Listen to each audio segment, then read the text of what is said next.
Pembangunan ibu kota negara Nusantara yang terletak di Penajem Pasar Utara, Kalimantan Timur dan rencana pemindahan ibu kota negara Republik Indonesia dari daerah khusus Jakarta ke ibu kota negara Nusantara tentunya untuk kesejahteraan bangsa dan negara Republik Indonesia. Dan pembangunan ibu kota negara Nusantara tidak diperuntukkan untuk kaum elit semata, apalagi untuk golongan tertentu.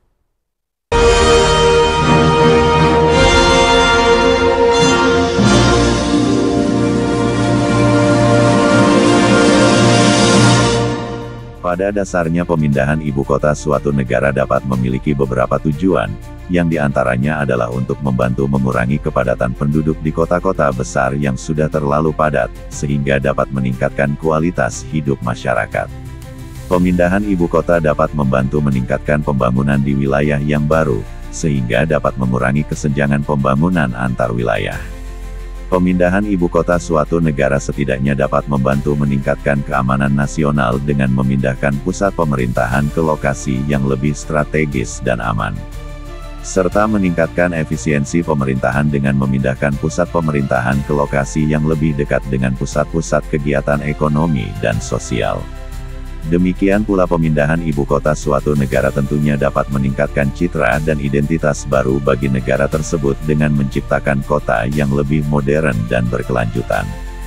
Dengan adanya pemindahan ibu kota suatu negara diharapkan dapat mengatasi masalah infrastruktur di kota-kota besar yang sudah terlalu tua dan mungkin saja sudah tidak mampu lagi untuk menampung kebutuhan masyarakat yang kian meningkat.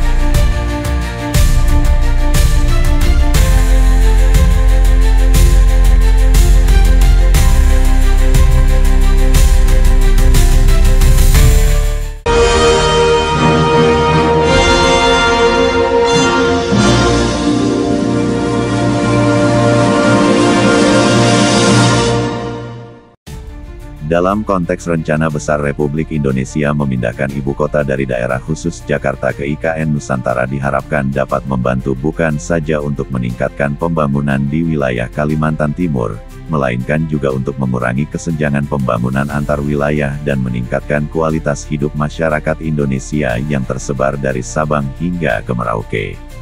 Sementara pembangunan IKN Nusantara bertujuan untuk meningkatkan kesejahteraan dan kualitas hidup seluruh rakyat Indonesia dan tentunya bukan hanya untuk golongan tertentu saja, apalagi untuk para kaum elit.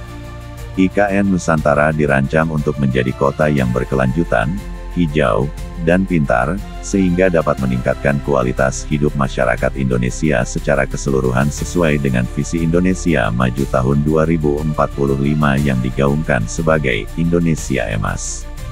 Sangat kita harapkan pembangunan IKN Nusantara dapat menciptakan lapangan kerja baru dan meningkatkan kesempatan kerja bagi masyarakat Indonesia, sehingga dapat meningkatkan kesejahteraan bangsa dan rakyat Indonesia. IKN Nusantara dirancang untuk menjadi kota yang aksesibel dan inklusif, sehingga dapat meningkatkan aksesibilitas masyarakat Indonesia terhadap layanan publik dan fasilitas yang berkualitas. Pembangunan IKN Nusantara berfokus pada prinsip-prinsip pembangunan berkelanjutan, sehingga dapat meningkatkan kualitas hidup masyarakat Indonesia tanpa mengorbankan lingkungan dan sumber daya alam. Dengan demikian, pembangunan IKN Nusantara diharapkan dapat memberikan manfaat yang luas bagi seluruh bangsa dan rakyat Indonesia, yang sekali lagi IKN Nusantara bukan hanya untuk golongan tertentu atau hanya untuk kaum elit semata.